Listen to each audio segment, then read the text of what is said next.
Halo, selamat datang lagi di podcast Lumens, bersama gua ada teman ngobrol, kali ini seorang travel photographer, professional photographer, pengajar juga, dan gua pertama kali ketemu aja di kelas pagi waktu dia mentoring.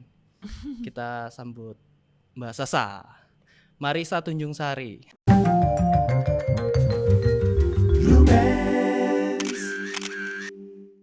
Aduh, alhamdulillah benar ngucapinnya. Sekolahnya apa sih? Oh sekolahnya, Heeh. pernah di arsitek, terus di seni rupa juga, sekarang lagi ngambil Education of Psychology. Seni rupanya berarti ngegambar? Atau Seni rupanya dia, lebih ke umum ya, lebih seni rupa secara general. oh, nggak Nggak spesifik kayak spesifik, nggak ada, pahat atau nggak, lukisan? nggak. Oh, enggak. Iya. Perkenalan pertama dengan kamera? Perkenalan pertama dengan kamera itu, waktu itu ada kamera ketinggalan di rumah. Mhm. Sebenarnya dulu waktu di seni rupa sendiri di Sydney, kita tuh banyak banget tugas-tugas yang mesti dikerjakan di Oh, era kirain itu. jauh sebelum itu, pas SMA gitu, enggak?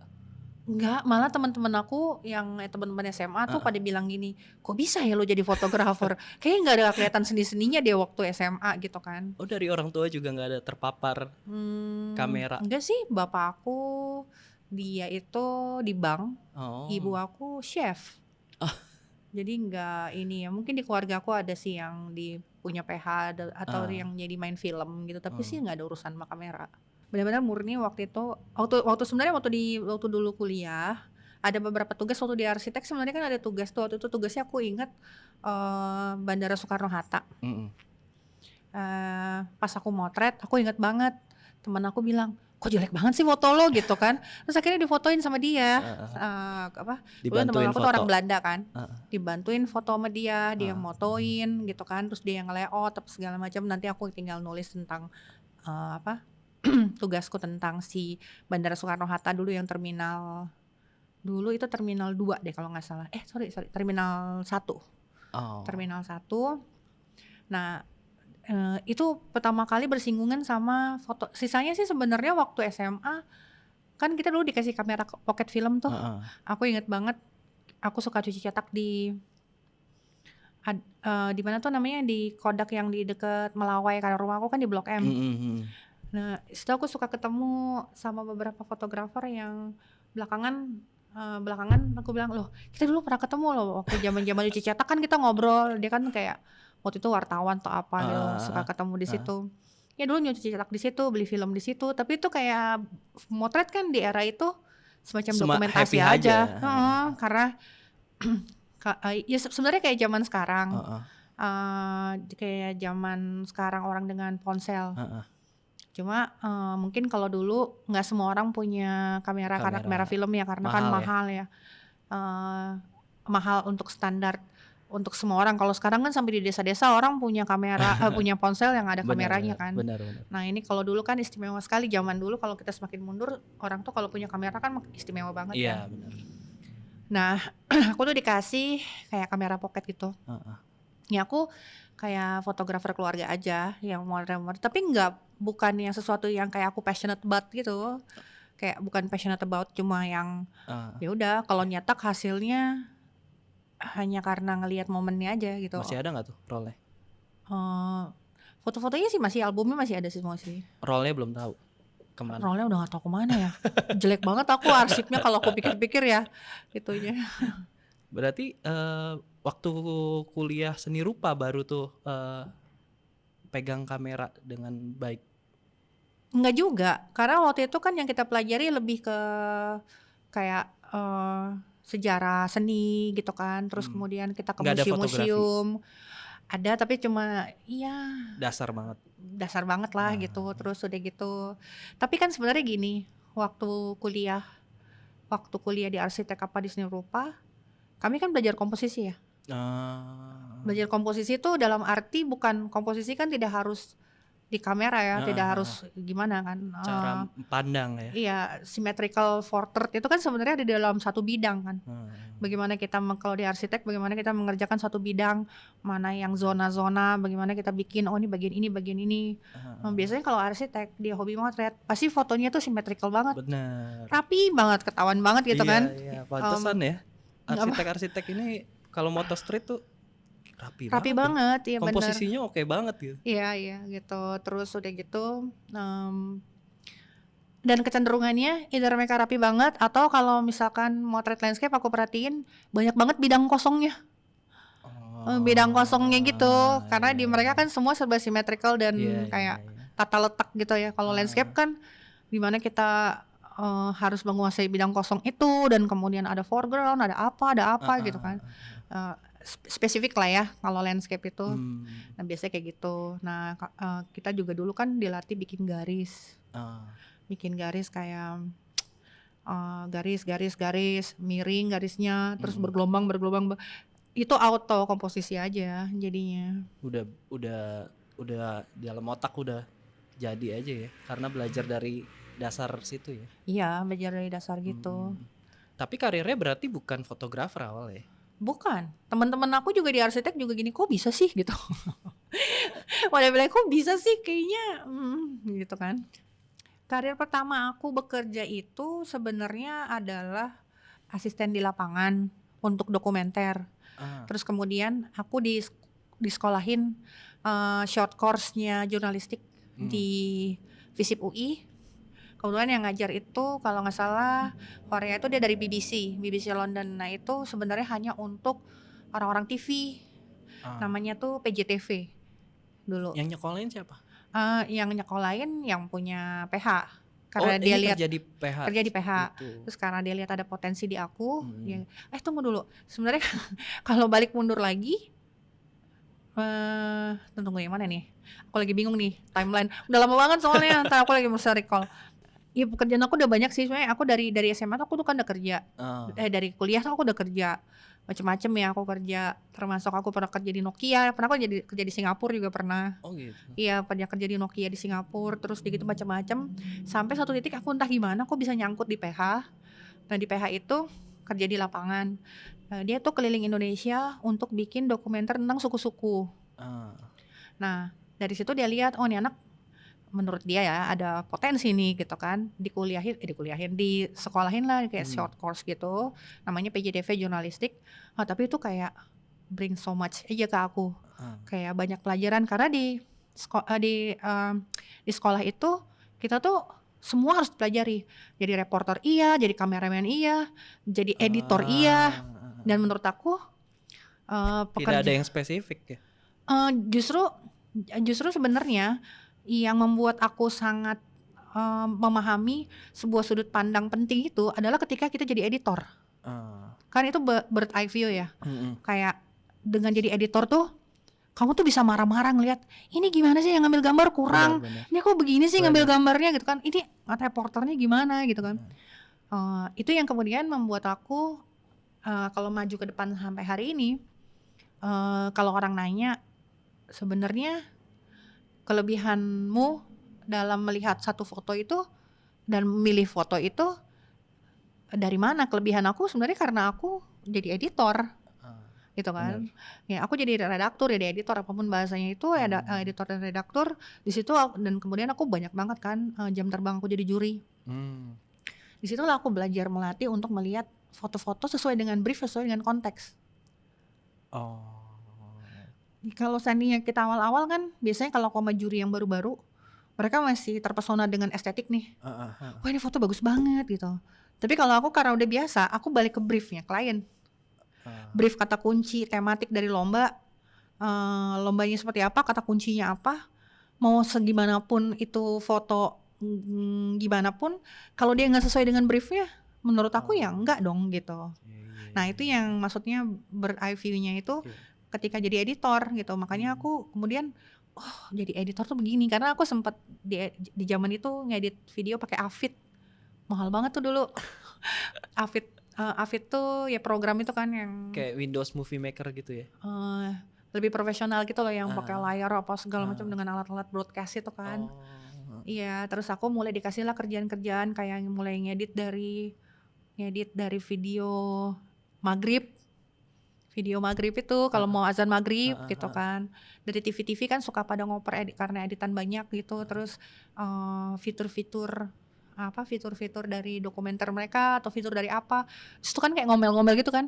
Kameramennya gimana nih? Stoknya kurang gitu kan. Kok B-rollnya kurang gitu kan, kayak apa. Nah, itu yang sebenarnya pembelajarannya di situ sih.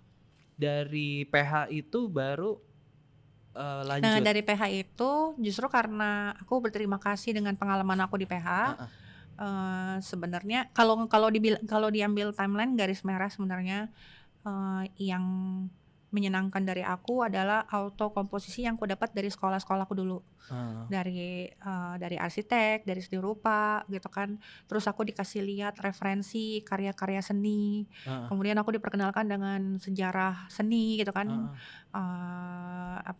Kemudian diperkenalkan dengan banyak-banyak. Pokoknya referensi itu didapat bukan soal pelajarannya tapi soal itu loh yang membuat aku jadi terbiasa gitu Heeh. loh. Nah, Ih, bikin konten tentang itu kan tahu Mbak, tentang apa tentang tuh? seni. Banyak yang nonton. Oh, di YouTube aku kan punya YouTube tapi kayak males-malesan Heeh, heeh. mengunggah gitu ya. Waktu itu MNC pernah fait accompli banget tuh yang kayak aduh bukan fait accompli apa sih bahasanya. Jadi si MNC ini pernah nelpon ke aku, "Mbak, Bikin besok kita program. bikin program ya, Heeh. fotonya foto abstrak dadakan banget." Heeh, heeh, Mereka nggak nyiapin skrip heeh. nggak apa, tapi produsernya aku pikir dia pinter ya. Jadi dia bisa mengatur beberapa pertanyaan yang sehingga pertanyaan itu berkembang banget gitu loh. Hmm, Jadi dia pinter banget sih gitu. Aku lihat hasil editan akhirnya padet banget gitu. hmm, hmm. Nah, nah foto abstrak itu sendiri aku pikir ya kalau katanya beberapa orang yang mengadakan workshop abstrak itu Heeh. ya paling cuman aku ya.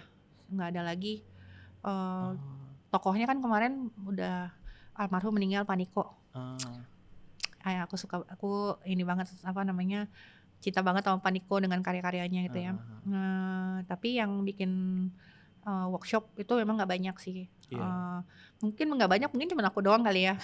bikin lagi lah. Nggak, tapi memang benar kata kamu. Ternyata aku terkejut karena si YouTube aku itu Rame. penontonnya sampai 34.000 atau berapa Heeh, gitu, heeh. rame banget gitu. Eh, Dia kayak ngelihat sesuatu yang berbeda aja gitu. Kalau Iya, aku iya. bikin kelas tentang abstrak kayak Banyak, Mbak, banyak. iya, maksudnya aku pikir kan kayak ya udah gitu. Terus begitu yang ngadain acara suka bilang ini, "Emang ada ya, Mbak ya?" "Ya nggak tahu," aku bilang gitu kan. Heeh. Terus si Olympus dengan beraninya bikin acara abstrak juga gitu sama Oh, aku. Itu penuh kelasnya iya, iya, iya.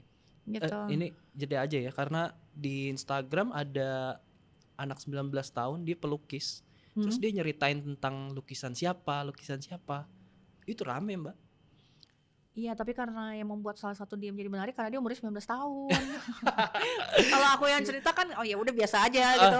Belum tentu. Oh, ini Kita biasa coba aja. dulu. Kalau aku lebih seneng dengan behind cerita di belakang layarnya gitu Heeh, loh. heeh, Bukan tentang gimana-gimana tentang perjuangannya misalkan heeh, kayak Raden Saleh gitu heeh. kan. Orang nggak apa-apa juga sih orang mengenal Raden Saleh anak-anak sekarang mengenal melalui film kan. Mhm, mhm. Apa tuh filmnya? Mencuri Raden Saleh. Mencuri Raden Saleh gitu kan. Dan aku kayaknya orang yang paling rajin ke makamnya Raden Saleh tuh di Bogor. Karena aku Mmm, ngerasa seperti berkoneksi dengan dia aja gitu kan. Terus aku kalau dia pameran aku pasti datang. punya nggak, Mbak, lukisan satu? Apanya? Katanya konon nih kakek aku tuh punya, Heeh. tapi udah dikasih ke negara. Oh, Ini katanya kakak-kakak aku ya, karena heeh. apa? Kakek aku pas aku lahir dia udah meninggal kan. Jadi dia Oh, menemukan foto kakek aku berdiri di depan lukisan Raden Saleh. di Nah, rumah. itu sekarang udah ada di istana. Oh, Lukisan itu diserahkan ke negara. negara. Karena dulu kan kakek aku dia dulu semacam pejabat di zaman Oh, Indonesia peralihan dengan Belanda. Belanda dan Jepang. Mhm. Orang kaya itu Apa ya? di zaman itu. Punya lukisan Raden Saleh. Mungkin mereka berteman kali ya. Oh, iya, iya. Maksudnya di bapaknya dia mungkin berteman kan Ah, itu di era itu bapaknya kakekku karena mmm, kakekku kan lahirnya 18 sekian. mhm, mhm, mhm. 18 sekian bapaknya dia kan mungkin lebih tua lagi kan. Iya, iya. Berarti mungkin teman-temannya mungkin ya, teman-temannya mereka gitu karena salah satu lukisannya kan tentang Pangeran Diponegoro. Iya, Itu iya. kan di eranya Eyang Buyutku aku kan. Bener. Pernah ada cerita soal itu sih. Tapi kita lain waktu. Jadi jurnalisnya setelah itu, Mbak? Nah, itu kan karena motret by accident ya, kecelakaan. Ada kamera ketinggalan. Terus aku pikir ya udah motret ya layaknya ibu-ibu lah, ketemu kamera yang difoto ya anaknya, ya bunga di depan rumah gitu kan, binatangnya entah anjingku, kucingku semua aku fotoin gitu. Terus aku waktu itu kerja di Antv deh kalau nggak salah, aku kerja di Antv di masa itu.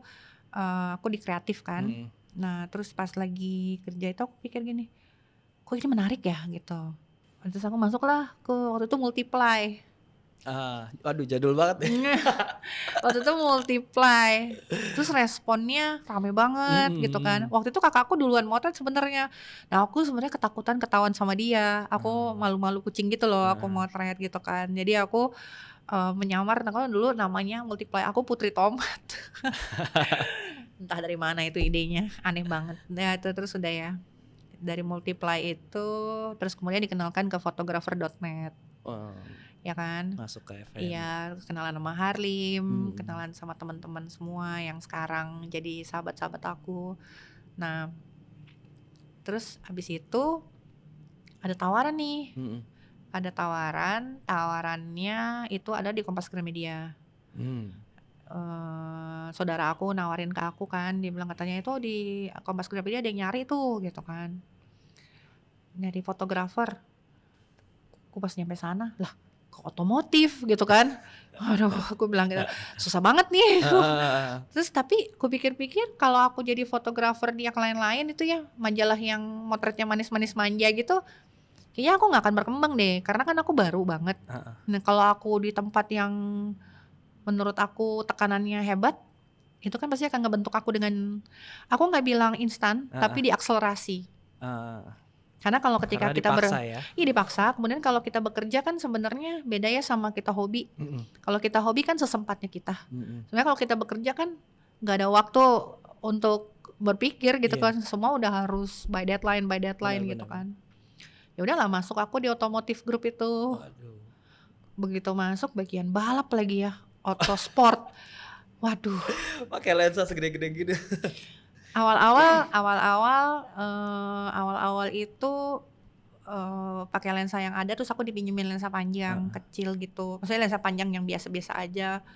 Waktu itu terus aku motret, mau nangis lah aku. Motor kecepatan tinggi boro-boro aku bilang gitu kan, motret anakku lari aja ngeblur gitu kan. Tapi kan itu senangnya aku orangnya kan nggak bisa ditantang tuh. Jadi aku mencari gimana caranya penugasan pertama aku tuh berjalan dengan sukses. Aku tahu aku pasti akan dimaki-maki sih pulang ke kantor karena nggak ada foto motorku yang sukses kan. Tapi aku bisa motret manusianya kan, montirnya, pembalapnya, apanya. Wah aku belasuk kemana-mana tuh.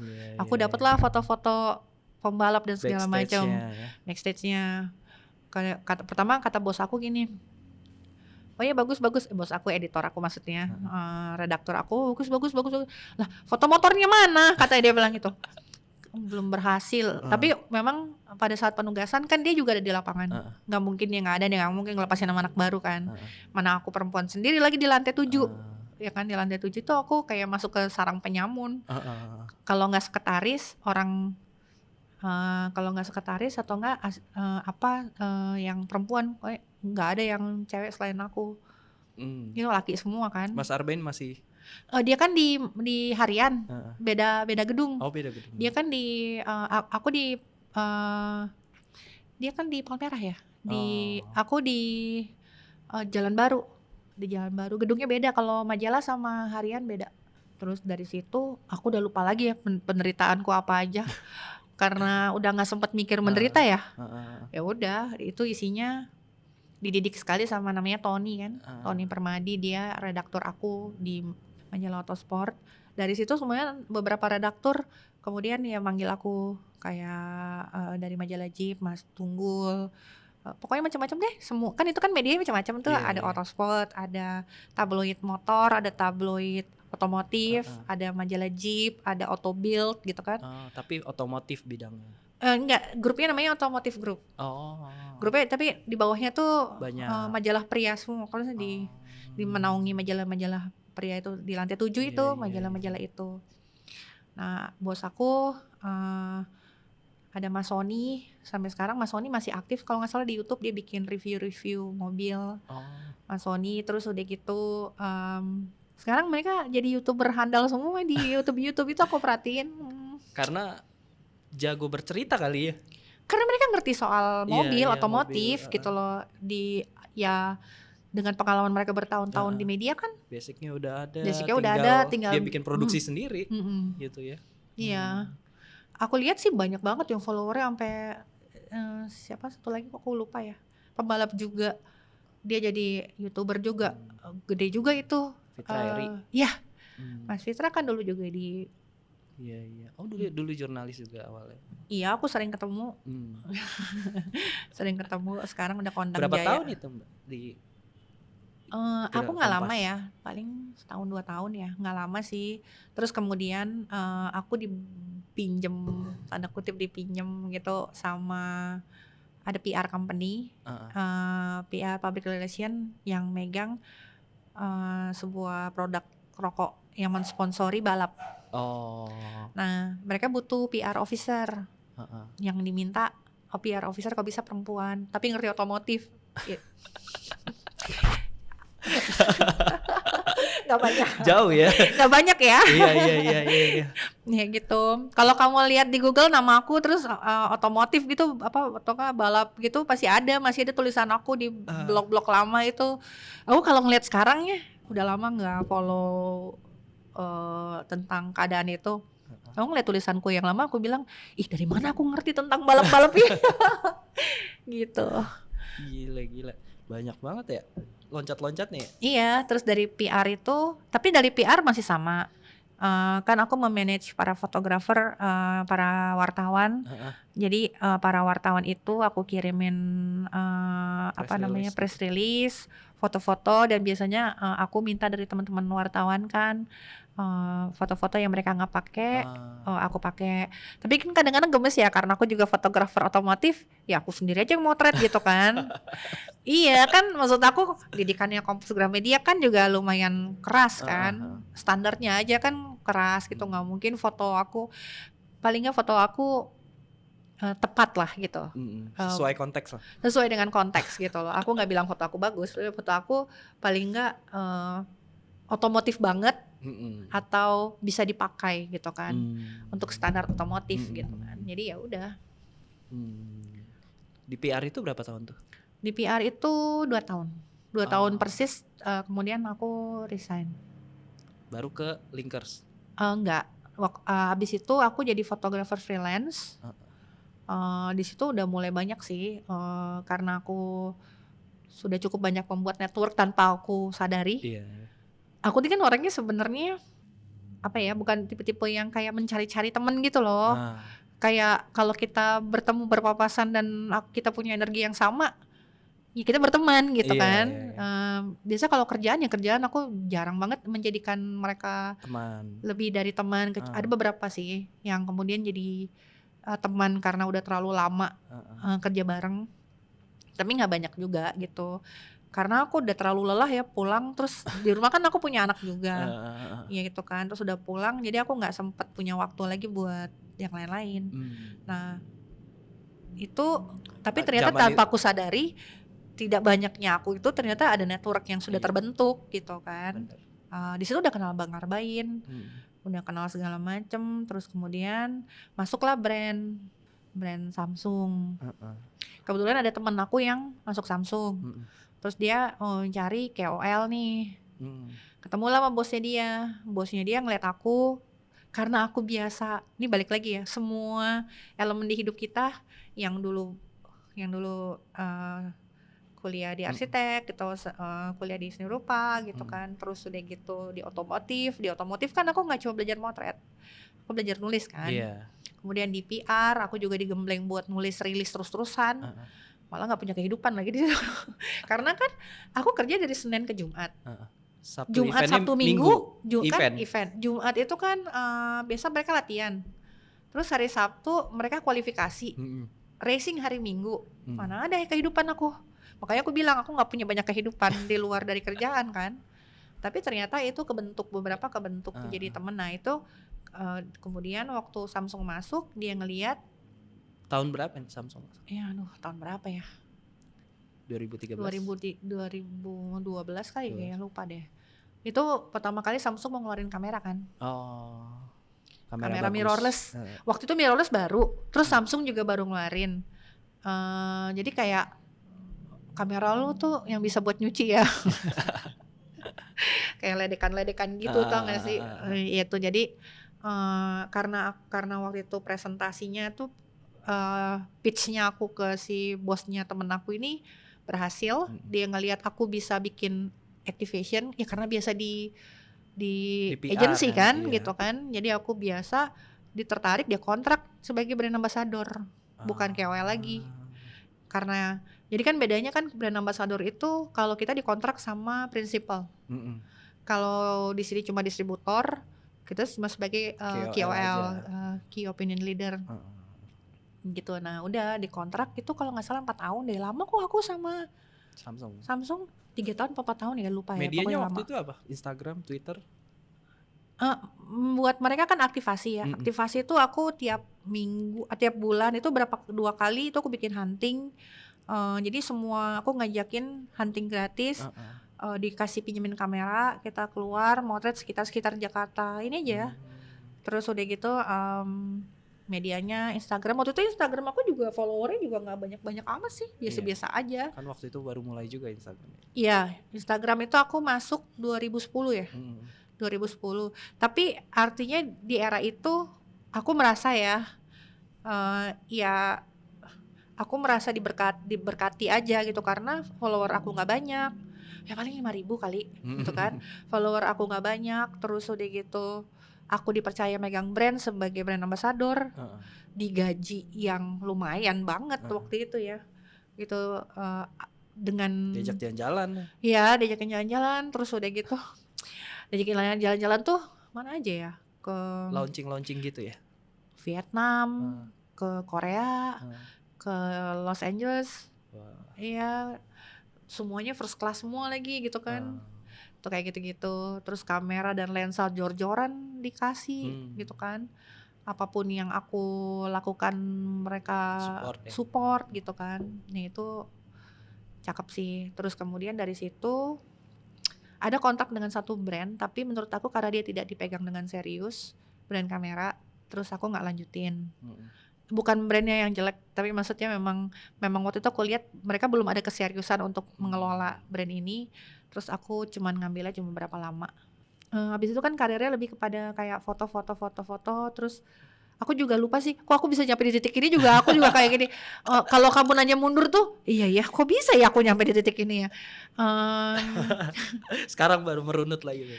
Enggak, maksud aku gini, maksudnya kan orang bisa aja bertanya ya. Mungkin ada orang yang bisa memelankolikkan jalan hidupnya gitu loh. Tapi karena aku orangnya right here right now, aku tuh nggak pernah berpikir future, tidak pernah berpikir past. Future tuh cuma sekali aku lihat, oh iya aku tahu di ujung ada apa, tapi aku nggak fokus di future melulu gitu. Aku fokus dengan apa yang aku kerjakan hari ini gitu loh. Jadi kalau kamu tanya mundur ke belakang, oh iya karena dulu kan aku sempat jadi penulis, aku terbitin 1 buku puisi.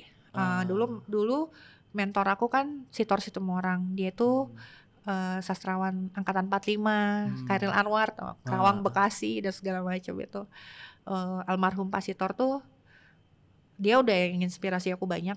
Tapi ada satu kalimat dia yang sampai sekarang aku pegang teguh.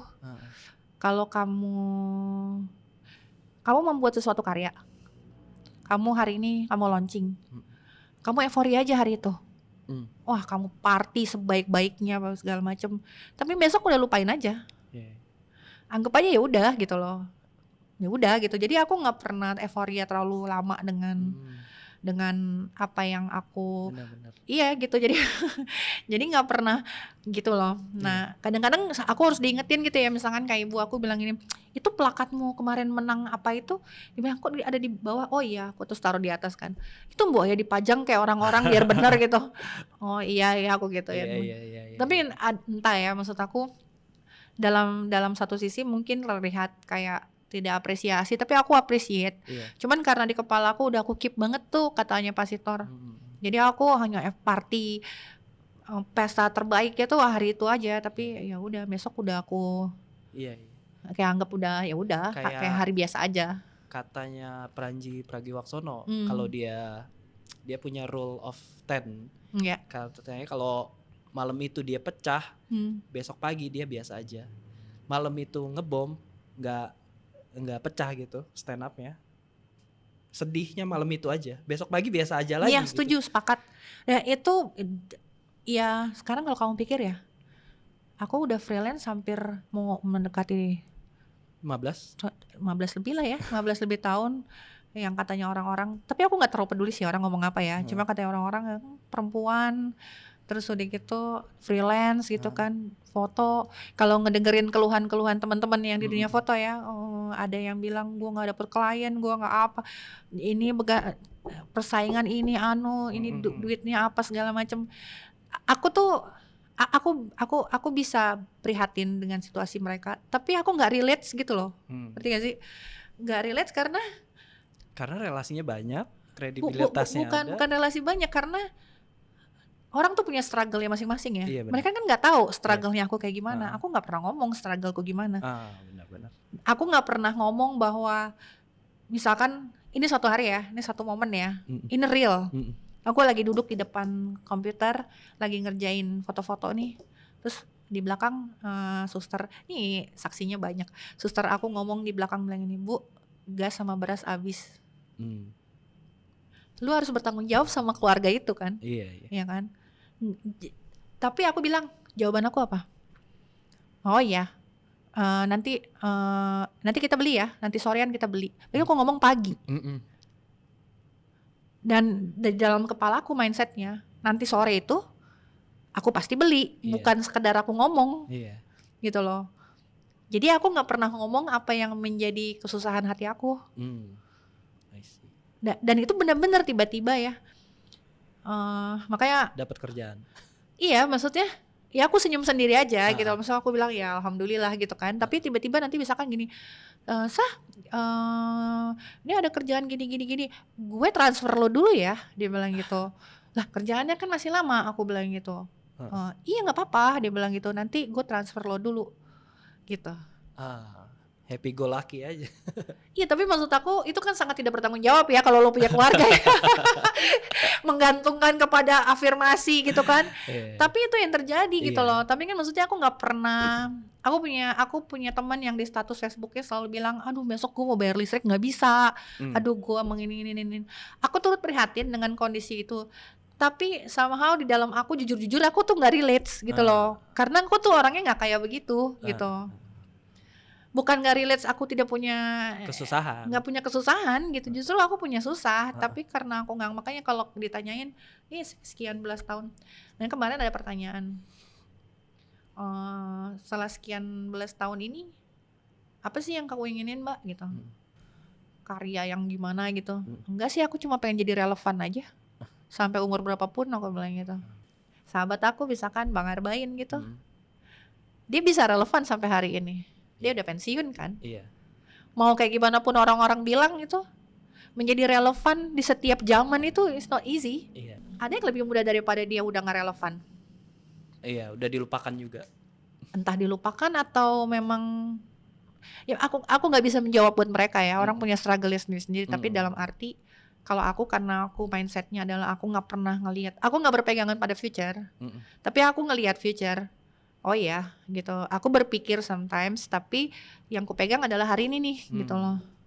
Yang hari ini bagaimana gitu kan, ini mau ngerjain apa hari ini apa gitu. Paling sejauhnya future adalah besok seminggu gitu, tapi enggak yang future gimana gitu. Nah makanya kalau ada yang mengeluh gitu aku enggak. Tapi kalau ditanyain gitu, ya lu sih nggak pernah susah makan. Dia nggak tahu aja gitu kan. Dia nggak tahu aja gitu kan. Aku kan nggak perlu nge-share itu gitu Iya, kan. iya, Nggak iya, iya. perlu nge-share apa kesusahan aku karena apa yang bisa kamu bantu, Hmm. iya kan? Iya, iya, iya, Apa iya. yang bisa kamu bantu kalau aku share Iya, benar, kesusahan benar, benar, aku? benar, benar. Berarti setelah itu Ya sesudah itu baru tadi ke sampai kemana sih? Linkers ya? Tadi karena jadi pengalaman ini bawa ini, pengalaman itu bawa ini, pengalamannya kan orang nanya, oh ini sampai detik ini gimana kunci sukses? Oh itu zamannya susah ya, aku bilang gitu karena apa semua itu bawa perannya masing-masing tuh. Pekerjaan ini bawa perannya itu, ini bawa peran itu, bawa peran ini, terus dia gitu satu hari karena aku menjuri, terus aku kan diundang sebagai juri jurnalistiknya Citylink. Di dalam situ bertemulah bos-bos ini kan, direktur-direktur, vice president, komisaris, dan wartawan-wartawan senior nih.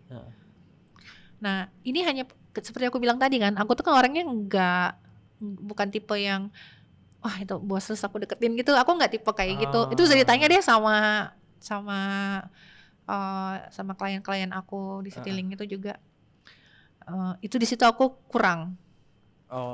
Aku nggak yang nyamperin gitu, jadi Iya, aku iya, jaga iya, jarak iya. terus aku senyum-senyum aja gitu karena I believe dengan kemampuan aku mereka akan hire aku karena kemampuan aku gitu kan. I see. Tapi kalau mereka berbicara sama aku, mereka bertanya, aku akan memberikan mereka jawaban atas dasar pengetahuan aku. Iya, iya. Gitu loh. Jadi ketika mereka bertanya, suatu hari dia bertanya nih, pas lagi meja-meja gini, terus mereka bertanya, Sah, ini lagi duduk ya, terus dia nyamperin, apa kabar gitu kan, oh baik pak gitu, capek nggak tadi ngejurinya? Enggak, aku gituin, duduk pak gitu, pas duduk dia duduk sama aku, kita punya majalah loh, gini, coba kamu lihat. So aku lihat kan Ini majalah. baru launching majalahnya? Belum. Oh belum launching? Belum. Nggak, mereka bikin majalah. Konsep yang udah jalan dulu aja gitu. Konsep ini jalan dulu aja, baru 1 edisi kalau nggak salah. Coba kamu lihat katanya gitu. So aku lihat. Bagus nggak? Enggak, kata aku gitu kan. Kenapa? Ya habis kayak seadanya. Iya sih, kata dia bilang gitu. Terus dia ngomong lah sama direktur komersialnya waktu itu Pak Hans kan, ngomong, wah kalau dia bilang jelek, dia tahu dong yang bagus yang mana. Waduh PR ya. Harus tanggung jawab dia. Ya udah dia bilang bisa nggak? Wah bentar ya Pak ya, aku bilang gitu. Terus aku mempersiapkan itu kan, mikir aku apalah gitu mikir. Nah aku tuh nggak punya pengalaman sebagai pemret. Ya, duniaku dulu otomotif. Tapi aku sebagai penumpang, aku coba masuk di dalam sepatunya penumpang. Apa sih yang dibutuhkan penumpang ketika dia di dalam pesawat? Kan dia harus matiin handphone kan. Kalau dia nggak punya entertainment system seperti Garuda gitu, bengong dong, masa lihat menu bolak-balik kan gitu kan. Pop mie lagi Terus kemudian kalau gitu bagaimana kalau aku kasih info tentang apa sih yang penumpang inginkan. Bikinlah aku konsep itu. Nah konsep itu aku ambil dan aku ingin majalah itu tidak kadaluarsa. Berarti konsepnya adalah satu provinsi itu 1 edisi. Jadi misalkan edisi Bali, ya tinggal pilih aja mau Bali mana nih, Bali Utara, Bali Timur, Bali Selatan gitu kan. Tinggal milih aja, tapi Bali aja ngebahas tentang Bali doang. Nah itu Bali dari macam-macam profil, apalah inilah itulah segala macam gitu. Ada profil tentang traveler, ada tentang kerajinan tangan, kuliner dan segala macam. Ternyata konsep itu diterima. Terus aku bilang sama si Pak Direktur itu, aku ingat ya Mas Yudi itu adalah vice presidennya komersial, terus ada Pak Hans. Pak tapi Bapak nanti berkembang bareng saya ya, aku bilang deg-degan nih saya nih, aku bilang gitu kan. Iya, aku bilang gitu. Pasti awal-awal kan ada kesalahan yang saya buat, saya minimalis, tapi kan namanya juga sama-sama bertumbuh gitu. Terus dia bilang, iya. Wah ya deg-degan banget, aduh edisi pertama terbit, wah itu serangan. Gini, kritik itu ada 2. Kritik yang benar-benar ingin membuat menjadi lebih baik sama kritik jahat. Kritik jahat itu punya agenda. Agendanya adalah menyingkirkan aku, dia masuk. ada kritik baik. Kritik baik itu adalah penumpang-penumpang yang memberi masukan, Oh, ya kan? iya, iya. Memberi masukan, ya netizen ini kan ada 2 cara juga kritiknya. Heeh, Kalau dia ingin membangun biasanya dia kirim email, heeh, langsung straight. Saya pengen begini detail. heeh. Ada lagi yang mencari kesalahan. Kalau karyamu bagus, ya udah kamu sewajarnya. Heeh, heeh. Tapi kalau kamu bikin kesalahan, typo kayak apa kayak, difoto, ditayangin di media sosial mereka. Sekelas maskapai ini bikin kesalahan gitu kan, segala macam. Apa pribadi Iya. dengan ada yang panjang lebar, ada yang lewat media sosial. Dua-duanya menurut aku kritik baik. Iya memang mau nggak mau gitu ya. Kalau yang kritik jahat ya sudah. Kebetulan karena 2 orang decision maker ini bersedia bertumbuh bersama aku, yang aku apresiasi banget. Karena aku bukan tipe yang mendayu-dayu kepada mereka gitu. Iya. Bukan Jadi menjilat-jilat. aku nggak berani bilang gitu ya. Pokoknya bukan tipe yang mendayu-dayu. Pokoknya aku cuma nunjukin kerjaku. Aku tidak ingin membuat mereka malu karena udah hire aku gitu kan. Tapi pas the test. Pas the testnya karena dapat penghargaan. Pertama dapat bronze, kemudian dapat silver, akhirnya langsung gold berkali. Penghargaannya dari magazine, dari media, dari namanya apa ya, aku lupa ya. Pokoknya dia memberi penghargaan kepada majalah-majalah lah gitu. Termasuk Net Geo dan segala macam. Impact-nya tuh apa sih sebenarnya? Impact dari si majalahnya itu gitu. Apakah di penjualannya Citylink atau? Impact itu kan tidak langsung ya. Tapi itu adalah fasilitas yang memberi kelengkapan. Jadi fasilitas itu kita belum ada riset juga sih. Apakah gara-gara majalah itu kemudian orang mau terbang gitu kan? Nggak ada riset ke sana. Tapi misalkan lagi ada penerbangan yang lagi turun gitu. Nah biasanya aku nerbitin edisi itu. Misalkan penerbangan ke Manado lagi turun nih gitu. Kita bikin edisi Manado yuk biar menarik gitu. Terbanglah aku ke Manado, bikinlah edisi Manado segala lengkap segala macam gitu. Mungkin menurut mereka yang lebih tahu ya, dengan penumpang di dalam pesawat 2 jam sejam terbang itu dia lihat, wah dia membuat keputusan next liburan ke Manado nih, karena majalah banyak yang hilang. Oh gitu. Kan itu majalah hanya boleh dibaca di tempat. Ini distribusinya cuma ada di pesawat. Cuma ada di pesawat. Nggak distribusi nggak ada di luar lain. Cuma ada di pesawat. Terus dan akhir bulan itu pasti dikit. Yang terutama edisi kuliner kan pernah keluar tuh. Edisi kopi mau edisi kuliner nggak ada yang tersisa sedikit pun. Dibawa pulang. Dibawa pulang sama penumpang. Kan kalau dibawa pulang ada stoknya ngisi, tapi kan lama-lama habis ya stoknya. Iya. Karena kan pesawat lumayan banyak gitu. Ya, berarti itu salah satu indikator majalah ini menarik dong. Iya, ya aku senangnya, aku merasa diapresiasi. Tiba-tiba aku di Twitter di mention sama, kemarin tuh ada Pak siapa namanya ya, pokoknya ada 2-3 tokoh politik nasional di era itu yang nggak kenal aku. Dia sampai mention, dia nyari nama aku di Twitter. Dia sebut nama aku, dia bilang katanya saya habis baca majalah ini, very recommended karena gara-gara majalah ini saya jadi tahu jadi ini. Kan itu kayak terus aku capture kan, aku kirim ke bos-bos. Mereka senang banget. Itu kayak buat mereka tuh kayak apresiasi. Terus kemudian ada cerita juga, ada pasien itu dia udah masuk ICU atau operasi ya. Dia harus terbang ke kota lain untuk dapat pengobatan. Jadi dia naik Citylink pakai stretcher. Tempat tidur untuk orang yang bisa dibawa itu, stretcher itu. Dia ngomong sama dokternya, tadi pada saat penerbangan ada majalah edisi Sumatera Utara, boleh nggak minta sama itu, karena dia lihat itu tulisannya kan hanya baca di tempat. Ada orang yang sejujur itu. Dokternya kirim email minta aku kirim emailnya ke bos-bos kan, udah dikirimin lah 3 majalah. Karena si bapak itu di tengah dia tidur di dalam pesawat tuh dia kayak terharu ngelihat kampung halamannya, rindu gitu. Itu terus ada di Jogja. Di Jogja itu Pasar Beringharjo. Jadi aku lagi turun. Jadi aku udah pernah terbitin soto Bogalak. Nama sotonya namanya soto Bogalak. Jadi aku terbitin dia. Jadi kan aku tuh sebelum berangkat, aku selalu bertanya di Facebook aku. Di Facebook aku tuh orangnya lumayan gila kuliner semua kan. Kira-kira kalau aku mau ke daerah sini, rekomendasi apa? Heeh. Terus ada yang bilang gini gini gini. Saya punya perkumpulan khusus soto-soto. Wah, dikasihlah daftarnya gitu kan.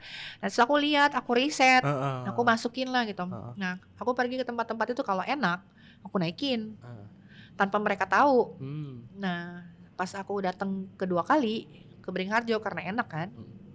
aku datang, terus aku duduk, terus si bapaknya ngeliat aku gini, ini mbak yang kemarin liputan majalah Citylink bukan? Iya pak, aku gituin. Wah mbak, dah abis itu dia Rame. bilang datang berbes-bes orang datang ke sini mendarat di sini sih yang kayak gitu-gitu tuh Iya. kan menyenangkan ya, Viral zaman itu ya. kan menyenangkan Iya, gitu, menyenangkan sekali. Apa namanya? Itu kayak buat aku kayak apresiasi yang Iya. lebih gitu loh. Dan selama aku bekerja di majalah itu, ini juga ada nih. Tadi aku bilang soal euforia itu. Aku nggak pernah terima pialanya kan. Setiap ada acara penerimaan piala, aku bilang iya lu aja deh. Aku gitu yang pergi. Aku kan liputan kemana-mana gitu. Nanti paling aku di kantor terus ngelihat pialanya kan. Oh ini piala kita, iya. Aku fotoan sama pialanya udah. Yang aku upload kayak setelah berapa bulan setelahnya gitu. Terus satu hari giniin, Vice VP-nya Citylink, Vice Presidennya begini, Pak Haris, kamu besok temenin saya ya ke Lombok, kita ada rapat sama wartawan. Hah? Gue bilang gitu, temenin bapak? Gue bilang gitu, iya, aku panggilnya Mas kan, temenin Mas Yudi. Iya, dia bilang, oh oke. Gue bilang gitu, aku gak banyak nanya sih, gue bilang biasanya kan Pak Hans suka gitu, besok kita ke Makassar mau lihat jalur penerbangan gini-gini, kamu ikut ya Sas, kan sering gitu tuh. Aku diajak suruh ngedengerin aja di meeting mereka gitu, kayak input dari travel agent lah, dari apa. Makanya aku seneng karena mereka tuh melibatkan aku, padahal aku kan majalah ya, nggak perlu ngelibatin aku sebenarnya, tapi kan mereka ngelibatin supaya mereka tahu nih nanti konten aku, siapa tahu aku dapat ide dengan konten kan. Terus dibawa ke Lombok lah gitu kan. Mendarat Surabaya, taunya ketinggalan pesawat. Karena runway-nya bolong kan waktu itu, harus ditambal dulu. Ternyata pesawatnya udah kelar, kita lagi duduk kan, nggak ada pemberitahuan. Akhirnya berangkat besoknya lagi. Nyampe di Lombok, aku masih nggak tahu nih meeting jam berapa pak. Aku bilang, Mas, aku gituin kan. Meeting nanti segitu. Oh ya udah oke. Pas nyampe di Lombok ternyata udah ada timnya Linkers. Kan timnya Linkers tuh ada yang internal. Kan itu Linkers kan sebenarnya basically internal. Aku kan profesional yang di hire ya. Jadi ada internal sama eksternal. Tuh udah ada tim Linkers di Lombok itu. Ternyata aku di panggung tuh yang maju Mas Yudi ya, VP-nya Citylink. Aku nyaksiin dia terima piala sebagai the best magazine gitu loh. Itu kayak kan dia bilang katanya kamu kan nggak pernah terima pialanya, ini sekarang kamu nyaksiin gitu.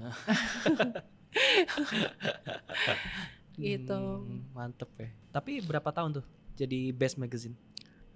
Berturut-turut tiap tahun ya. Pertama dari bronze, silver, habis itu gold terus. Iya. Sekarang masih nggak sih? Nggak. Jadi aku resign Maret 2020.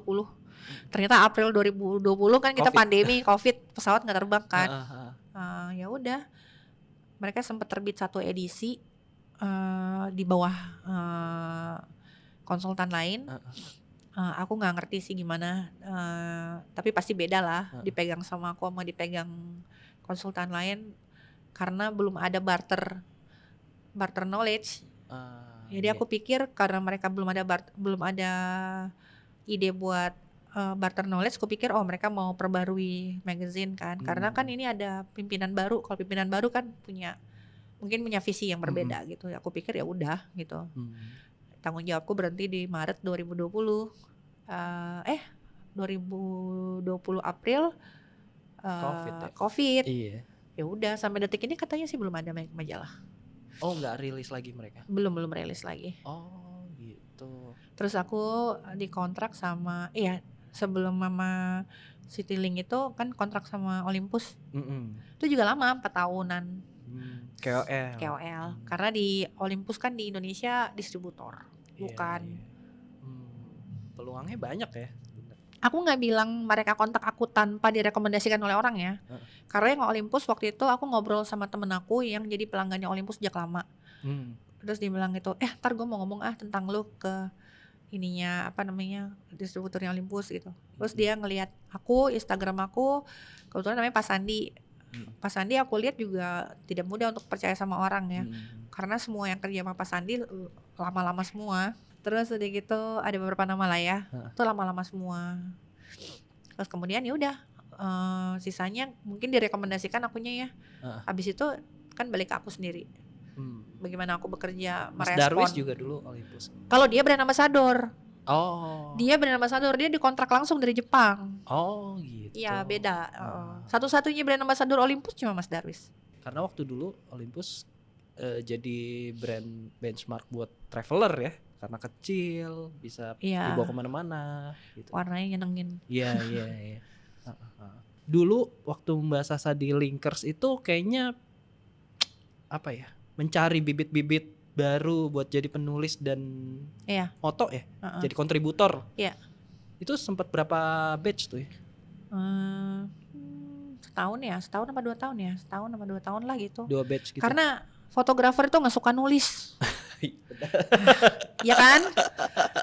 Terus udah gitu penulis tuh juga mau motret juga setengah-setengah, gitu kan. Makanya kalau ada fotografer bisa nulis, wah gila, mantep banget itu. Aku pusing gitu sama sekarang kan aku kan megang majalah Mata ya, redaktur majalah Mata bareng sama Bang Arbain juga sama teman-teman yang lain. Nah itu juga pusing gitu loh, karena apa, teman-teman tuh kadang ngirim-ngirim postingan tuh tanpa tulisan. Tanpa tulisan ya, kadang-kadang ngomongin tolong tulisin deh gitu. Lah kan foto-fotomu gitu, masa aku yang nulis, pengalamanmu gimana gitu kan. Gitu, coba dulu deh, nanti aku kerjaan ngeditnya kan nanti ada di aku ya gitu. Mau aku rombak 80% dari tulisannya gak ada masalah, tapi kan aku bisa baca apa yang dia maksud dan apa yang dia rasakan. Benar. Gitu. Nah makanya waktu bikin Linkers Academy itu ya karena aku nggak bisa bawa jalan, kan pada nanya gini, kok lu nggak bawa jalan teman-teman kita kan banyak yang profesional fotografer. Ya kalau bawa jalan kalian nggak nulis, aku gitu kan. Terus udah gitu kebanyakan kan aku bilang aku tuh butuh, ini majalah Linkers itu bukan majalah fotografi. Majalah Linkers adalah majalah penerbangan, ditujukan untuk para penumpang agar perjalanan mereka bisa ada rekomendasi, bisa ada arah dan tujuan gitu loh. Jadi aku tuh nggak cuma butuh foto bagus gitu, aku butuh foto yang bisa bercerita dan cerita dan cerita yang bisa meyakinkan mereka untuk datang ke tempat itu gitu loh. Bahasanya casual apa formal sih? Biasa-biasa aja sih, bahasanya biasa, tidak terlalu formal, biasa-biasa aja, bahasa Indonesia yang baik dan benar aja. Tapi bukan bahasa yang anak muda gitu, enggak. Yang normal-normal aja, yang mudah dibaca. Karena kan di pesawat itu orang udah capek kan gitu kan, waktu cuma terus kalau dikasih yang terlalu puitis kan nanti nggak terbaca. Makanya waktu itu Linkers Academy berapa batch tuh Mbak? Lupa aku berapa ya, aku udah lupa deh, 4 atau 5 ya. Tapi Iya. banyak ininya sih. Dari batch-batch itu aku dapat banyak kontributor, iya kan. Buat aku mentraining mereka motret ala Linkers itu mudah. Tapi untuk mencari yang bisa menuliskan cerita ini loh yang PR banget gitu loh. Ya kan? Karena kan biasanya aku tandemin nih. Aku bawa 2 fotografer, 2 penulis. Biasanya 1 fotografer diikutin sama 1 penulis, 1 fotografer 1 penulis. Tapi penulis nih biasanya aku suruh bawa kamera. Aku minta tolong nanti foto ini, kamu nanti foto ini. Walaupun nanti ada si fotografer juga gitu. Nah fotografer itu harus ngedengerin wawancara, kan ada wawancara. Jadi dia nggak boleh motret sampai dia denger wawancara itu. Karena kan wawancara itu kan input insight buat dia motret apa. Iya dong. Gitu. Kalau misalkan dia datang ke suatu tempat nih, Taman Nasional, apa yang mau dia foto, estetik doang gitu ya, pemandangan indah, hewan lalu lalang. Tapi kalau dia dengar wawancara kan ada insight.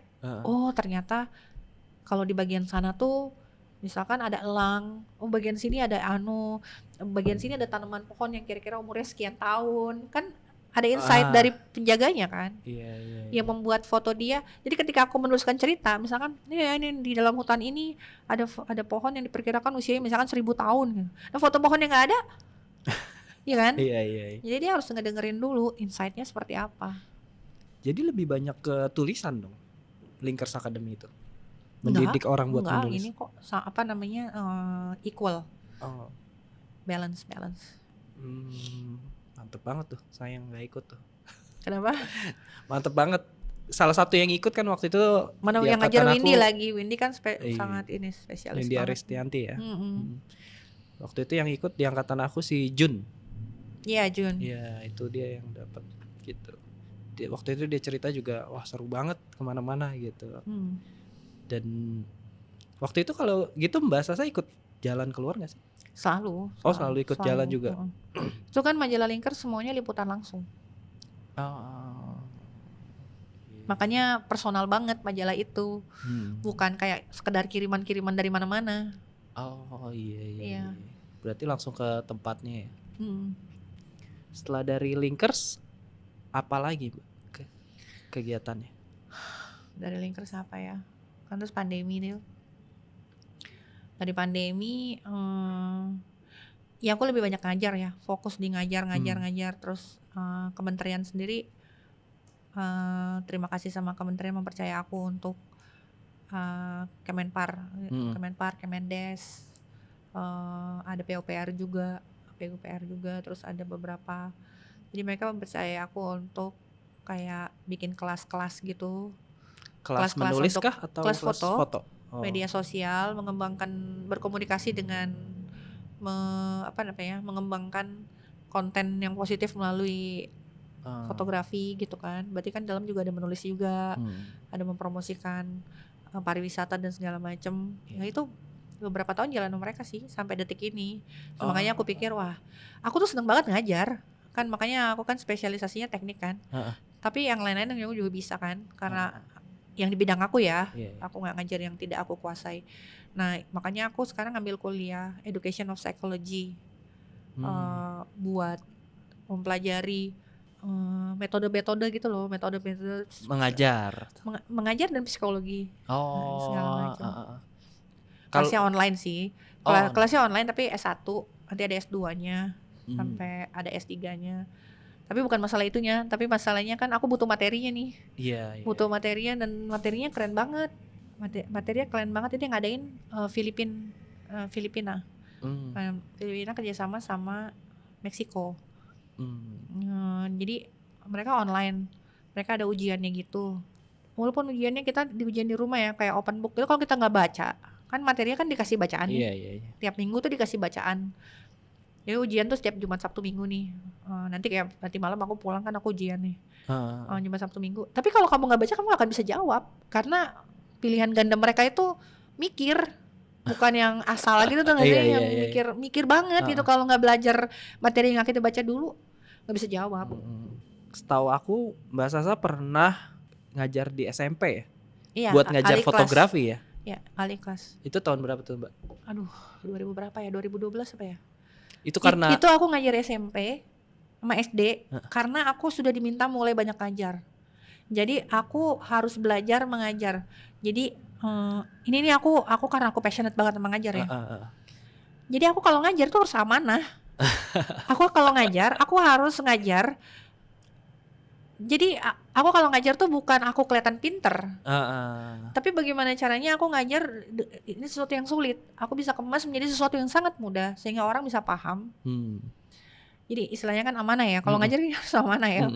Tujuannya kan goalnya dia mengerti ya, gitu. Jadi aku pikir gimana caranya ya. Jadi aku ngajar SD SMP, kalau dia ngerti, berarti orang dewasa ngerti gitu kan. Iya. Gitu. Karena lumayan lama loh itu aku ngajar SMP dan 2 tahun? Lebih ya? Mungkin kayaknya 2 tahun ya. Gila sih. Dan ini ngajarnya materinya sama aja kayak aku ngajar orang dewasa, kan sama fotonya. Cuma bahasanya. Justru aku mencari metode bagaimana caranya mengajarkan, memilih diksi-diksi yang mudah dipahami. Karena apa? Orang dewasa pun yang tidak paham fotografi, Kalau aku pakai diksi yang sulit juga nggak akan paham, Benar. ya kan? Benar. Kalau anak SMP bisa ngerti dengan diksi yang sama, aku bawa itu ke dewasa gitu kan. Heeh. Cuma bedanya kalau dewasa tidak sebrutal anak SMP kan. Lagi Heeh. ngajar ya bu guru kan gitu. Iya. Kalau mereka kan lebih tenang ya orang dewasa, situasinya bedanya Oh. cuma di situ aja sih. Gila ya, men-challenge diri sendiri gitu ya. Iya, karena ya itu apa? Ya bisa aku bilang sih aku passionate banget ya gitu loh. Makanya aku bilang sama kamu kalau ditanyain, kemarin sempet sih duduk sama siapa, sama Andi apa sama Arbain ya, duduk ya, lagi duduk terus ngobrol ini. Ini sampai di titik ini ya gue ya gitu. Kok bisa ya aku bilang gitu. Gitu loh maksudnya. Aku nggak mau aku mengurangi mendengar. Aku tahu beberapa teman yang struggling gitu ya. Tapi aku nggak mau fokus mendengarkan cerita-cerita itu. Aku takut mempengaruhi diri aku. Aku cukup mengirimkan rasa empati aku kepada mereka. Kalau ada yang bisa aku bantu, aku bantu. Kalau nggak ada yang bisa aku bantu, aku diem aja. Gitu. Jadi aku fokus gimana caranya apa yang di depan aku nih bisa aku kemas dengan baik dan terus relevan gitu loh. Nah kalau juri foto, Banyak banget itu. iya banyak banget nih. Banyak banget aku jadi juri foto. Udah lama ya Iya sebenarnya udah jadi lama. juri foto. Tapi aku bersyukur sih. Karena itu jadi juri foto itu aku belajar banyak banget. Iya, jadi hafal foto mana yang bolak-balik datang gitu. Ini mah foto yang kemarin udah muncul lagi aku bilang gitu? Iya, hafal. Kan kadang-kadang suka pada protes ya. Kok bisa sih yang itu nggak menang? Dia kagak tahu aja itu foto udah muncul di mana-mana gitu kan. Biasanya nggak kepilih tuh, udah kegeser tuh. Biasanya gini loh, ini kan temanya beda-beda nih. Tapi dia bisa masuk di tema yang beda-beda itu, tau gak sih? Karena dia hanya memilihkan judul yang sesuai dengan, dia jago bikin judul. Tapi sebenarnya kalau dilihat fotonya tuh nggak nyambung sama temanya gitu loh. Itu ada. Terus ada juga yang Berarti bounty hunter ya ini orang ya? Iya, bounty hunter banyak. Banci lomba. Tapi nggak ada yang salah sih, maksud aku. Iya, nggak ada yang salah. Menjadi mereka juga nggak mudah juga ya. Iya, gitu karena loh. harus mendapatkan foto. Effort juga menjadi mereka gitu kan. Tapi karena aku jadi tahu, jadi hafal. Ya, ini lagi aku bilang itu namanya gitu kan. Terus ada juga yang misalkan foto, tau gak sih foto konsep yang beramai-ramai motret. Nah itu muncul tiba-tiba muncul di mana-mana gitu kan, sama gitu. Angle-nya sama, dia suka bilang wah ini fotografernya beda. Tapi foto itu tuh muncul dari 6 apa 7 gitu loh. Dengan angle beda sedikit. Iya, beda dikit, kadang-kadang sama kan. Terus aku kan kalau dari situ misalkan aku pilih nih dari 7 apa 6 yang sama itu aku pilih cuma 1 kan. 1. Ya udah. Terus nanti balikin, aku kan yang bertanya sama klien dong. Misalnya aku udah pilih nih. Aku pilih 10 besar. Aku balikin ke klien. Kamu mau enggak foto ini tayang sebagai pemenangmu? Sesuai dengan konteks dia. Misalkan waktu itu lomba Astra gitu. Fotonya bagus banget. Fotonya bagus. Tapi tuh Mbak mobilnya bukan keluaran kita gitu. Adegannya dari samping gak kelihatan mereknya. Judulnya kan apa sih tentang toleransi beragama lah. Pokoknya bagus deh konsep dia. Cuma tapi mobilnya bukan mobil mereka gitu. Ya boleh dong. Itu kan terserah ya. Terserah yang punya lomba. Terserah yang punya lomba dan teman-teman yang ikut lomba juga harus berbesar hati. Iya. Karena kan balik lagi ke yang pemilik lomba. Kadang warna juga, misalnya kayak Telkomsel kan merah, karena kita masukin biru, kadang-kadang kliennya nggak mau. Iya, makanya kan preferensi mereka aja. Aku milih ini sampai 10 besar. Aku akan memberikan saranku sebagai profesional. Misalkan dia bilang ini aku nggak mau ini Mbak. Kalau mereka alasannya karena teknis kayak tadi, ini bukan mobil grupnya Astra. Kita mau apa? Kita mau apa gitu kan? Iya. Tapi kalau seandainya warna gitu ya, ini warnanya misalkan Telkomsel tapi kok warnanya biru banget gitu kan? Ya terus aku akan bilang, coba dipertimbangkan lagi. Aku bilang, ini kan biru karena situasinya adalah begini-begini, misalkan kayak gitu gitu kan? Tapi kembali ke mereka lagi. Iya. Preferensi mereka. Karena misalkan aku tanya, ini kebutuhannya buat apa? Nanti akan tampil di kalender kita dong. Kalender kan mereka pasti ada pertimbangannya banyak kan untuk tampil di kalender gitu. Ya aku nggak bisa berbuat banyak. Berarti kasih tips Mbak. Pertama kalau mau menang foto tuh apa? Baca temanya. Sesuai tema. Iya, tapi setelah baca tema, lihat dulu siapa jurinya. Oh. Karena gimana pun kan manusia tuh subjektif ya. Berarti subjektif. Maksudnya gini, aku berusaha seobjektif mungkin. Mm-mm. Misalkan aku sama Mama Arba'in nih ngejuri, aku ada klien yang nge-hire kita berdua karena seneng ngeliatin kita berdua berantem kan. Nggak bisa dong, nggak bisa gini dong gitu kan, aku suka gitu kan, maksudnya berantem. Tapi berantemnya kan berantem untuk mempertahankan argumentasi hal sudut pandang nih. Iya. Nanti dia bilang itu, oh ya juga kata dia gitu, kata Arba'in bilang itu, kata si Bang Arba'in bilang ya juga gitu kan. Iya kan, aku bilang gitu, jangan gitu dong gitu kan. Ini kan begini-begini, ya. Oke, gitu. Ini ada masukan. Kadang-kadang pas dia ke aku, kenapa lu milih begitu? Itu kan begini. Tak liatin dulu. Kan aku mencerna dulu dong, nggak main nggak aja gitu. Oh ya juga ya, dia benar gitu loh. Oh ya udah, oke, begitu ya. Jadi emang ada apa namanya? Tadi subjektivitasnya, tapi tetap ada subjektivitas. Karena ada orang bilang, oh tergantung jurinya. Kalau jurinya ini dia tipikal yang disukain begini. Sebenarnya enggak sih, tapi karena dia udah banyak menjuri. Jadi pengalaman dia ngelihat foto-foto yang masuk itu menggugurkan banyak foto-foto yang terlalu sering ada di arena gitu loh. Misalkan kalau jurinya aku foto sunset sunrise tuh kalau nggak signifikan kan buat aku, kecuali itu ada sesuatu yang sangat istimewa, itu biasa aku buang semua. Jadi tidak perlu estetik ya sebenarnya. Kenapa? Tidak perlu estetik gitu, tapi sesuai konteksnya. Estetik perlu, estetik itu perlu. Cuma maksud aku balik lagi ke konteks gitu loh. Ini estetik nih, tapi konteksnya apa? Sih. Kayak contoh ada dulu kalau nggak salah lomba apa ya tentang pangan. Oh itu ributnya hebat banget, fotonya bagus banget. Tapi dibilang katanya Abi dia menggunakan kedelai impor. Padahal kan kita bicara soal pangan lokal.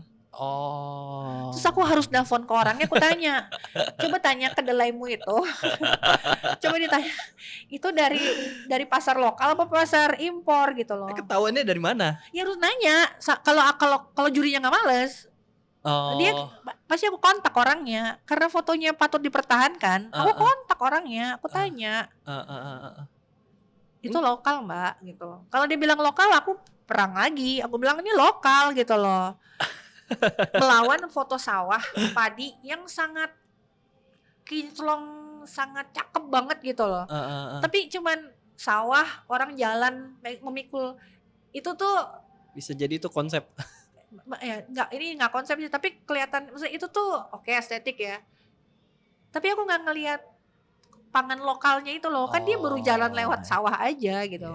Pangan lokalnya apa nih gitu kan? Si sawah ini apa gitu kan? Kalau ngomongin keindahan, indah. Karena kan sebenarnya fotografer itu kan menurut ini teoriku sendiri ya, ada 3 tahap. Pertama, ketika dia masuk ke dunia fotografi, dia akan berbicara estetik terus, nggak ada matinya estetik. Sampai kapan estetiknya nggak akan ada kadaluarsa. Karena itu keputusannya dia aja mau maju ke tahap kedua apa enggak. Ada yang udah bertahun-tahun dia motret hobis gitu ya, amatir kan hobis. Ya dia mau estetik seterusnya sih gak ada masalah. Hak-hak dia, kamera dia gitu kan. Nah, tapi ketika dia mau berlanjut ke tahap berikutnya adalah bercerita.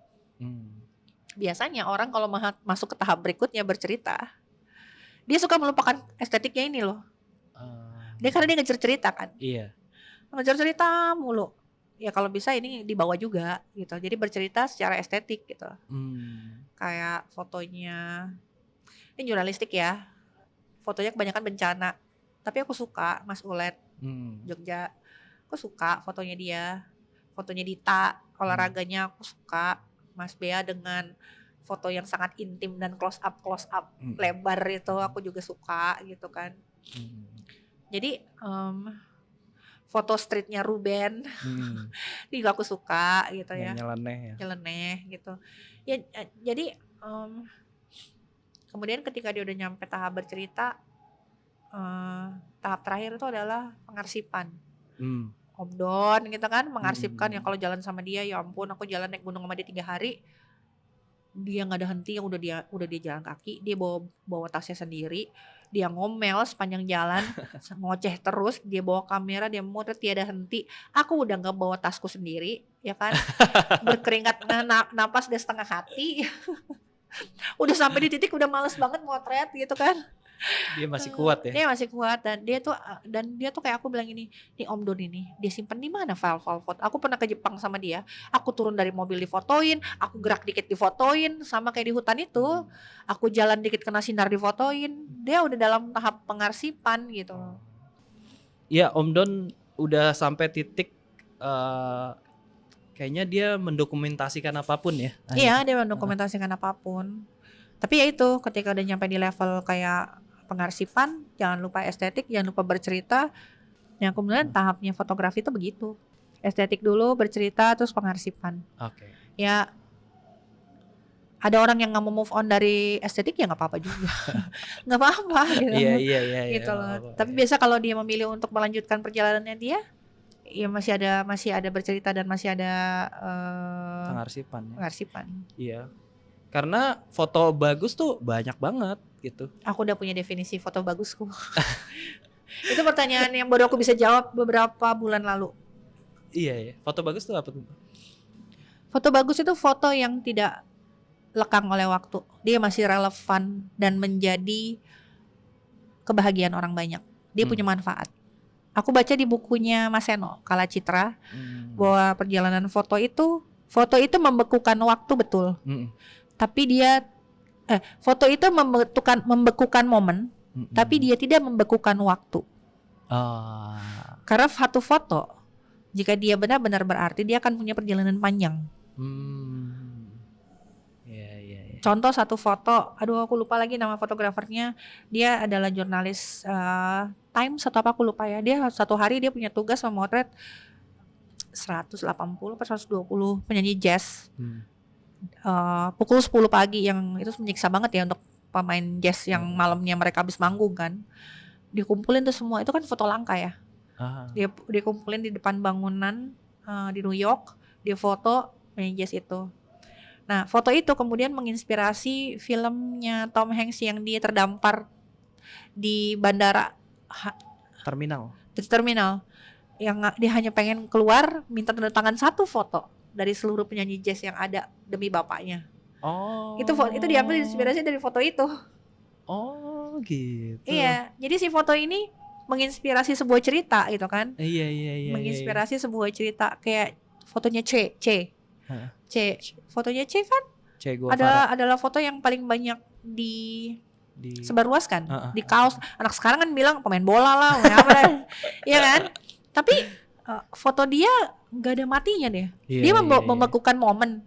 C ngadep begini kan. Tapi dia tidak membekukan waktu.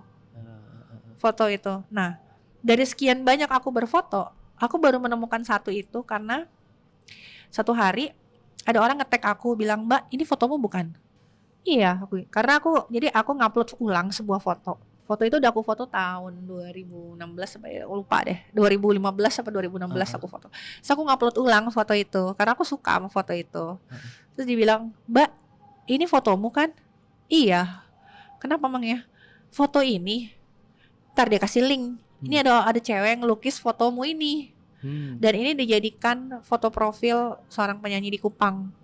Wow. Oh ya, begitu ini. Terus tiba-tiba dia chat aku nih, si namanya Faisal, si penyanyinya ini.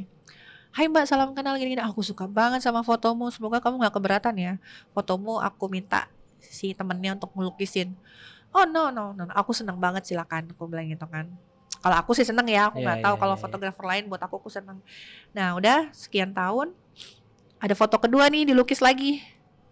Dia kasih ke aku karena udah kenal aku kan. Tapi sampai sekarang si Faisal ini masih memajang fotonya si mama ini, yang aku foto ini jadi profil picture-nya dia. Lukisan keduanya si Astri, nama pelukisnya, dia ngelukis lagi dari fotoku juga. Namanya Mbak Ros. Kak Ros, Mbak lagi, Kak Ros. Habis itu aku bangga banget ya dengan situasi itu. Aku copas lah ke sebuah WA group. Di situ aku tulis bahwa kebahagiaanku tuh mengetahui bahwa foto aku dicintai sedemikian foto aku tuh berjalan terus gitu tanpa butuh bantuanku gitu loh. Terus tiba-tiba temanku komen, "Ini foto Kak Sasah?" Iya, kenapa? Ini beredar banget tahu nggak di apa namanya di Flores dia bilang. Iya, ini beredar banget semua orang nih menyebarkan foto ini gitu Buat loh. apa? Ya kayak sebuah kebanggaan. Oh. Kayak kayak gini selamat datang misalkan di Momere, selamat datang di Flores, dia pasang lah foto si mama itu. Mama ini lagi ngerokok kelobot gitu loh. Oh, jadi icon. Jadi menyebar di antara mereka gitu loh. Oh. Ini viral banget loh Mbak Sasa foto ini. Oh iya, terus aku kayak kayak seneng banget gitu loh, kayak I'm so proud gitu Iya, loh. iya, Maksud iya, aku, iya. oh karena maksud aku kan aku motret dia, walaupun aku bayar ya Mm-mm. sanggar itu, aku bayar sanggar itu untuk bisa aku foto mereka melakukan aktivitas mereka. Tapi kan tetap wajah seseorang ya, Iya. gitu loh. Nah. Dan ketika wajah seseorang itu membuat satu tempat itu merasa memiliki, ya Iya. nggak apa-apa juga gitu. Aku happy banget, makanya Iya. aku bilang kalau orang nanya sama aku mana foto bagus, fotomu yang paling bagus itu. Karena Iya, merasa iya, iya, iya. Dapat poinnya sih. dia tidak dibekukan tidak dibekukan oleh waktu, Iya, iya. tidak berhenti di tahun 2015 gitu. Benar. Orang bisa foto dan bisa bercerita itu luar biasa sekali. Nilai plus lah. Banyak lah contohnya sekarang yang udah jadi seseorang. Ya, biasanya sih jurnalis ya. Karena mereka jago banget cerita, menulis. Kayak Mbak Sasa, Mas Dita, Mas Bea, Mas Arbain gitu. Kalau ngeliat caption-captionnya seru gitu loh di Instagram. Itu hanya karena kita punya karena kita mau nggak mau kan harus melengkapi dengan narasi kan. Sebab kalau tidak ya jadi sebuah foto yang tersesat ya. Iya, kalau foto bercerita tanpa narasi kan jadi foto yang tersesat aja gitu loh. Foto yang tersesat, nah itu tuh. Iya, maksud aku gini loh, maksudnya ini foto bercerita nih, 3 seri foto ya, tanpa ada narasi gitu yang membawa dia kan. Ya orang bisa bilang picture worth of 1,000 words, iya kan? Iya, tapi ada yang tidak bisa disampaikan oleh foto juga gitu. Nah itu yang disampaikan oleh kata, misalkan ya data, keadaan, aroma, gitu kan, rasanya seperti apa, kan dibilang katanya, tapi kan foto ada rasa, ya rasa apa, kan rasanya kan emosi yang kamu rasain, tapi kan ada rasa lain gitu kan, ada dingin, ada panas yang tidak bisa dijelaskan lewat foto gitu kan. Oke, pakai temperatur, pakai warm, pakai cold, ya tapi ketika itu ditegaskan dalam sebuah narasi, ya kita jadi tahu gitu kan, gunung meletus, kenapa abunya bisa membunuh orang? Iya kan? Iya panas, iya. Bagaimana? Panas yang seperti apa? Iya bagaimana gitu. Iya. Oke. Kalau referensi fotografer gitu yang Mbak Sasa suka ada akhir-akhir ini? Yang keinget aja Mbak, favorit lokal ataupun luar? Aku tuh selalu suka caranya Pak Fendi melihat apa namanya unpose-nya dia, candidnya dia itu aku senang banget ngelihat ya. Dan aku tuh lebih senang kepada spiritnya sih. Karena foto itu kan terbawa oleh spiritnya ya. Bisa jadi fotonya sama aku tidak match seleranya. Tapi aku ngelihat spiritnya itu loh yang aku lihat gitu. Aku lebih kepada spiritnya yang gitu, kayak Paniko dengan foto abstrak-abstraknya. Mungkin aku bukan tipe abstraknya Paniko. Tapi aku senang caranya dia mengekspresikan ininya. Terus caranya Harlim dalam menyampaikan hal-hal estetik melalui kemampuan teknisnya yang gokil. Iya kan? Iya. Mana foto burungnya dia, sekedar foto burung kan. Kalau bisa ngeliat foto burungnya dia tuh sampai ngedengerin lagu gitu. Pas banget gitu kan. Gitu. Terus kemudian apa lagi ya? Luar ada? Aku suka yang suster itu. Siapa namanya? Vivian Maier aku suka. Menurut aku introvert banget foto dia, tapi introvert di dunianya ekstrovert gitu. Iya kan, dengan selfie-nya dia gitu kan. Iya, tapi dengan foto dia tuh kayak orang kalau nggak tahu riwayatnya bahwa dia tidak mau karya fotonya, kan dia nggak mau karya fotonya dipublish kan, diekspos kan. Tapi kalau ngeliat foto dia kan orang nggak tahu, karena apa? Kayak orang ekstrovert moto aja gitu kan. Iya. Tapi kan sebenarnya itu caranya dia menyeimbangi bahwa dia yang sangat tertutup kan. Ini cara dia ngeliat dunia. Iya. Si Ansel Adam tuh beberapa fotonya aku suka banget karena bermain antara gelap, hitam dan putihnya dia yang gokil banget gitu loh. Bukan soal landscape-nya sih, malah di handphone aku itu covernya fotonya Ansel Adam yang dia motret tanaman. Karena zone system itu ya. Iya, karena Gradasi zone hitam ke sistemnya dia. putih. Bukan foto landscape-nya yang aku suka, justru foto-foto ininya dia. Tanaman. Iya. Ada satu lagi fotografer China, dari Cina. Aku lupa namanya Van Ho, siapa. yang dari Hong Kong, bukan? Bukan, dia selalu motret pakai large format, pakai box. Gede-gede semua karya dia. Siapa ya namanya, aku lupa lagi namanya. Itu karyanya dia tuh setiap kali dia bikin karya pasti habis. Tapi ukurannya gede-gede semua. Besar-besar. Landscape. Landscape. Dia motretnya pakai box itu loh. Large format.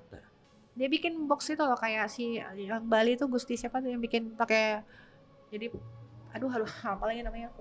Ini suka lupa deh, pokoknya dia pakai box gitu, dia bikin sendiri. Jadi kameranya tuh segede lemari gitu buat motret landscape gitu. Lupa lagi aku namanya siapa, tapi itu bagus banget sih. Aku pernah ngeliat fotonya dia pas bagi ngeprint di Cina, kan bagus ngeprintnya, kertasnya pas segala macam. Aku tuh dari Mas Lans. Nah itu karya-karya dia gokil sih. Nanti kalau ingat kabarin. Ya ntar aku ingat, lupa lagi namanya siapa. Ntar aku tanya Mas Lans deh. Udah lama itu. Tapi itu teringat di kepala aku. Karyanya dia yang teringat, namanya aku lupa itu. Cuma aku ingat. Udah meninggal tapi? Kayaknya belum. Udah tua tapi ya? Kayaknya nggak tahu juga deh. Aku belum. Daido aku suka. Cuma kadang-kadang aku masih kurang paham sih. Suka terlalu nyeleneh. Kadang-kadang aku suka gitu. Tapi aku suka perspektifnya orang Jepang itu kan selalu nyeleneh ya, menarik ya. Tapi seru foto-fotonya Daido tuh, kontras banget. Aku bisa mengerti karena di Jepang itu kemanapun kamu pergi, ruang tuh kayak kontemplasi gitu loh. Memang kamu diajakin kontemplasi sama lingkunganmu. Iya. Aku motret aja, aku tiba-tiba gini, aduh, kok ini bagus banget ya. Cuman kayak tangga, terus ada pohon melingkar gitu. Pokoknya Daido banget gitu loh maksudnya. Pantesan dia begitu fotonya gitu kan. Memang tempatnya tuh ngajakin kita untuk berkontemplasi. Ya kalau kita perhatiin, kalau kita ke bawah pasti arahnya ke situ-situ deh. Terakhir pesan yang baru mulai terjun deh jadi profesional fotografer apa sih Mbak? Profesional nih? Nggak tahu ya. Kalau ini aku ya. I may be wrong. Tapi ini yang ku jalankan sih. Aku nggak pernah berpikir bahwa ketika aku terjun di fotografi, yang ku pikir di depanku adalah uang. Aku nggak pernah berpikir begitu.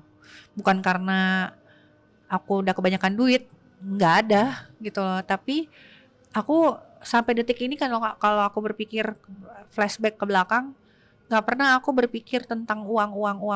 Tapi aku selalu berpikir mau bikin apa ya. Makanya aku kalau kadang-kadang kalau lagi ketemu sama klien, aku ajakin, aku seneng banget diskusi tektokan. Jadi lo mau apa nih, misalnya sama brand, maunya gimana, ininya gimana gitu. Aku seneng dapet klien yang mau diajakin berencana long term, berencana mengeksplorasi gitu loh. Jadi ininya gimana gitu. Kadang-kadang paymentnya tidak, justru sama beberapa klien yang punya nama itu kadang-kadang paymentnya tidak sebesar yang orang-orang pikirkan. Tapi gara-gara kerjasama yang panjang membuat uang datang ke aku dengan cara yang dari sisi yang lain, karena mereka ngelihat cara bekerja aku dengan si klien ini. Gitu. Misalkan aku kerja sama brand X, duitnya nggak gede nih gitu. Tapi kita bersedia nih support kamu setahun full. Dia bilang itu, kamu mau ngapain juga kita support. Hal-hal yang orang lain tuh nggak berani support, kita berani support. Aku seneng tuh kalau diajakin ngomong kayak gitu tuh. Sama Pak Sandi tuh, sama di Olympus kan juga dulu kan gitu dia sama aku.